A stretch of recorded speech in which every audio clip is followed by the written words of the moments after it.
Donc on va voir maintenant le taux nominal. Donc le taux nominal mensuel, donc c'est ce qu'on a fait depuis le début, hein.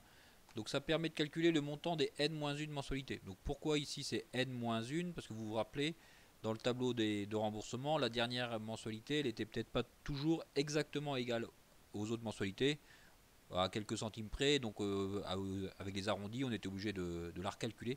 Donc le taux, ça calcule le montant des N-1 mensualités et la dernière mensualité devant clôturer l'emprunt.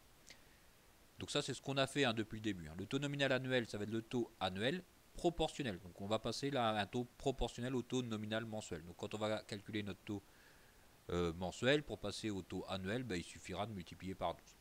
Donc on va faire l'exemple 17. Donc l'exemple 17, donc, soit je vous le laisse réfléchir. Donc vous pouvez le réfléchir sur votre feuille, mais il n'y a rien de nouveau par rapport à d'habitude.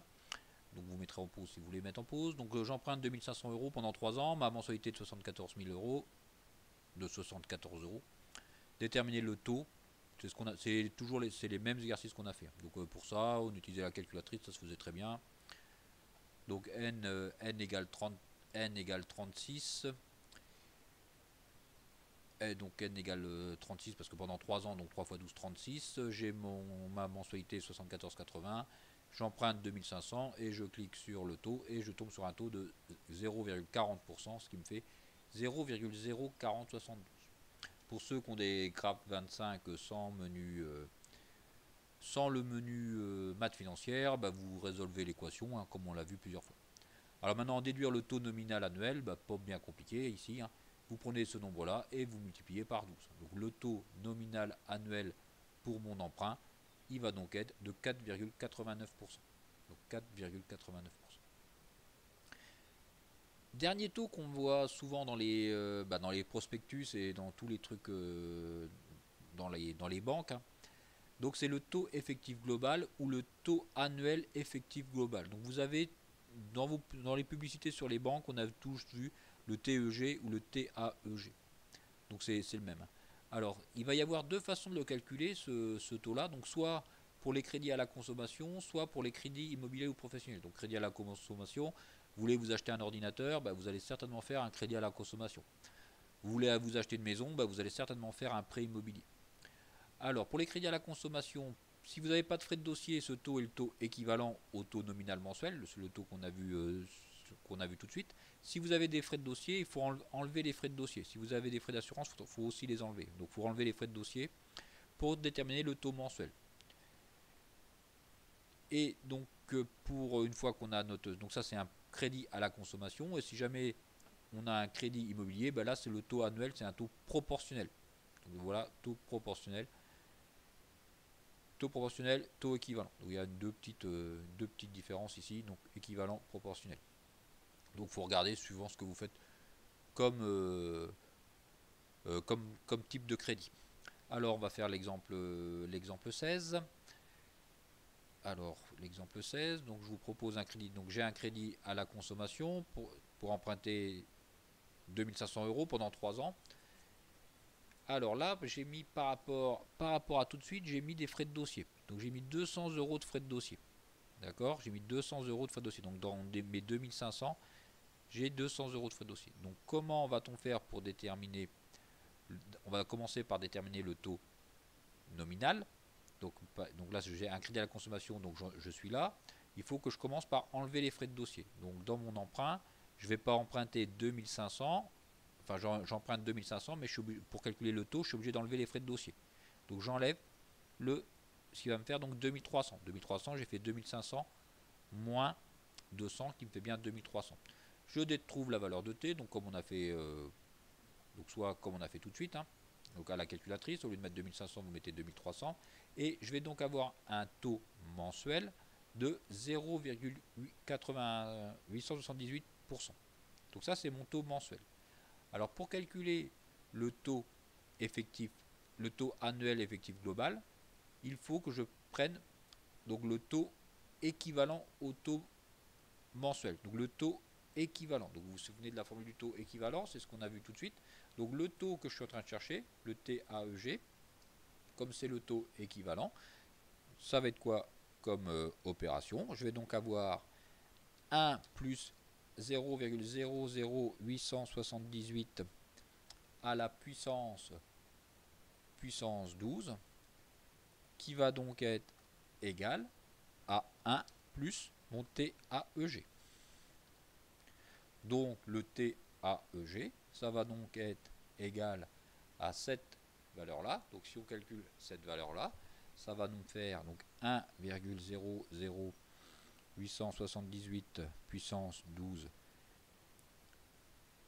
moins 1, ce qui va donc nous faire un taux de 11%. Donc TAEG, on retombe bien sur le taux de 11%. D'accord, pour voir ça, j'ai calculé cette valeur-là, moins 1, et ça m'a donné mon 11%.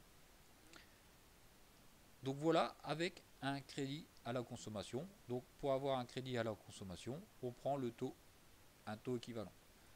Mon exemple suivant, ça va être le même, sauf que maintenant je vais prendre un crédit, je vais faire un crédit immobilier.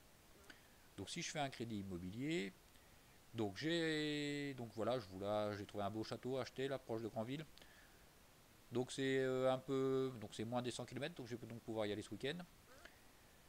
Donc j'emprunte 690 000 euros pour acheter donc cette petite maison. La durée de mon emprunt, 25 ans quand même. 25 ans avec une mensualité de 4079 euros. Et j'ai quand même j'ai quelques frais de dossier, donc 14 500 euros de frais de dossier. Déterminer le taux annuel effectif global. Pour faire ça, vous allez avoir à calculer donc le taux nominal mensuel. Donc ça, on va le faire directement à la calculatrice comme on sait faire. Donc une fois qu'on va avoir donc à la calculatrice, donc j'ai mon château à acheter. Donc mon château à acheter de à côté. Donc que vais-je mettre sur ma calculatrice? Donc j'emprunte. Donc menu maths financière, entrée, solveur. Donc ici, je suis N, je suis sur 25 ans.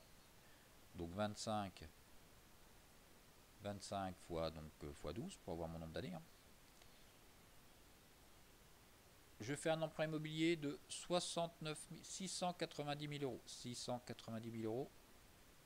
Mais je vous ai dit, pour calculer le taux annuel effectif global, il faut que j'enlève mes frais de dossier. Donc moins 14 500. Moins 14 500. Ma mensualité est de 4 079,76. Ma mensualité, donc moins 4 079,76. Et je dois chercher le taux.